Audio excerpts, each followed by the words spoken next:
photos of Shy Shy. The second thing I wanted to speak with you about tonight is the social media protocol that is followed by AAC staff in particular, and some ways that it is being enforced very inconsistently between volunteers and employees.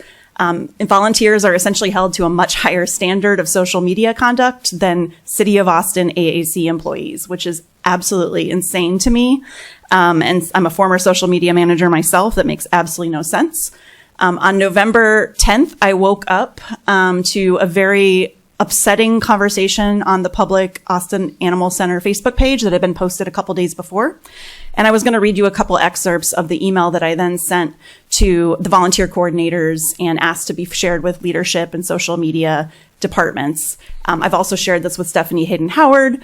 I've shared this with the City of Austin HR and the City of Austin social media departments because I find this so troubling that this is how we're handling our public Facebook page and our public presence.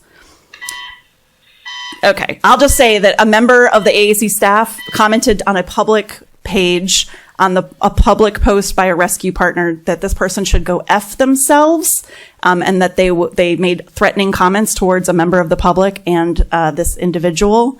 And this is absolutely unacceptable. And if a volunteer had done that, they would have been fired. But this employee has since been promoted and made full-time and permanent. We have to look into this. This is not okay.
And no-kill city. Is that what we're doing here? Is that what the City of Austin wants? I don't think it is. And I'd like to think that leadership would actually listen to all the things that are coming before them today and actually do something about it. Because for the past 2 years that I've been volunteering, nothing has changed. And I don't know how many times I've been to Austin Animal Center, and I've never seen leadership even outside of the offices. And I think that's very sad. So thank you for your time. I've been a large dog night volunteer at AAC for 11 years. The night staff has generally been a safety net, catching animals who slip through the cracks during the day. Night staffers are unsupervised and often solo, and are supposed to have their eyes on every animal and do health checks to see if they are sick, have water, or are locked out. Unfortunately, this evening safety net has recently weakened, and now there are big holes in it. This represents a major decline in animal care. The only reason I'm speaking publicly is because many of my concerns have been dismissed. So I'm here hoping management will listen. Please note, commissioners, sometimes it's insinuated that volunteers' eyes are deceiving them and that everything is fine at AAC, when in fact it's not. This is gaslighting.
Will it be both Chris Harris and Ms. Gonzalez? They Okay. have to be one and one. Can we, okay. Yeah, you could each have your 3 minutes, but not, that's fine, okay. So we would call her after Chris. Okay. Hi, my name is Chris Harris, and I'm here on behalf of the Austin Justice Coalition, supporting the family demands from the family of Alex Gonzalez Jr. To see the officers that killed him 2 years ago fired from the Austin Police Force. These officers were recently, the district attorney failed to secure an indictment in the case as of late December 27th, and that kicked off a timer of 30 days upon which now the city, in particular the police chief, has to impart internal administrative discipline on the part of the city in the case. And again, what I'm here to do today is to echo the call and be in solidarity with the family of Alex Gonzalez Jr. and calling for Chief Chacon to fire these officers. Specifically, as it relates to the case, there are at least 2 policies that clearly need review as it relates to areas where it's likely that, if not definite, that the police violated those policies and subject to their firing. One is the duty to identify, for which we have no evidence, given that the initial officer was off duty. However, that duty to identify still applies. We have no evidence that the officer did identify themselves at any point in their interaction with Alex Gonzalez Jr. And then the secondly, obviously, is in the response to resistance, which calls for the least use of force necessary to secure compliance for a particular law enforcement purpose. And what we see in this case is obviously that the officers, 2 different officers, fired. They fired upon Alex Gonzalez Jr. And the second time, the shots that killed him were as he reached into the back seat to check on his infant child. And so again, the clock is now ticking. We have a little less than 3 weeks before the deadline. And so we are calling upon Chief Chacon and the city of Austin to see that these officers are fired. And I posit that this is a public issue of public safety concern.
Yeah, you know what? It's already taken too much time. Let's go, Commissioner Yates. Yes. We're going to go ahead and make you a presenter.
it's really important to look at what would guide us as we move forward. We have a lot of policies and plans within the city that talk about what we would like our city to be. This is a little snapshot of what they have as alternative 2 and modified alternative 3, which is planning to lower the main lanes below grade traffic. It gives us and us to put surface amenities on top. But I do want to clarify what that means. It's not as large as a deck that would create a tunnel. But it is caps near the university as well. So we're working closely with TxDOT to align our schedule. Is conversations that are yet to come. And that's what we're crafting and preparing for in the coming months. And 2023 is going to be the time frame for us to really launch into and wrap our heads around what those options are. To sort of mitigate what we see as, quite honestly, the harm of this project. Or to just try to full force oppose it. And so I've been struggling with that question. I guess what I'm really asking is, what is the prospect? What percentage of this, let's say from the river to, I don't know, 51st Street Airport, let's do airport, right? Because that's where right now we have the height rising and the separation. What percentage of this is likely to be capped? How likely are we to honor the sort of really, I felt like commitments that were made by TxDOT some years ago to not go any higher or wider on this project? It sort of really presented it as a social justice and equity and climate pro all those things project, which I struggled with. So I think that they're trying a way of communication that they think will help, but it's not really, for me, it's not hitting, it's not ringing true for what the reality of this project is. And I really want to understand, maybe you can help me understand, I know you said about acres, but like what percentage of that length, what percentage of it will be capped? What percentage will still be a horrific, dangerous, stinking pit through the center of the city?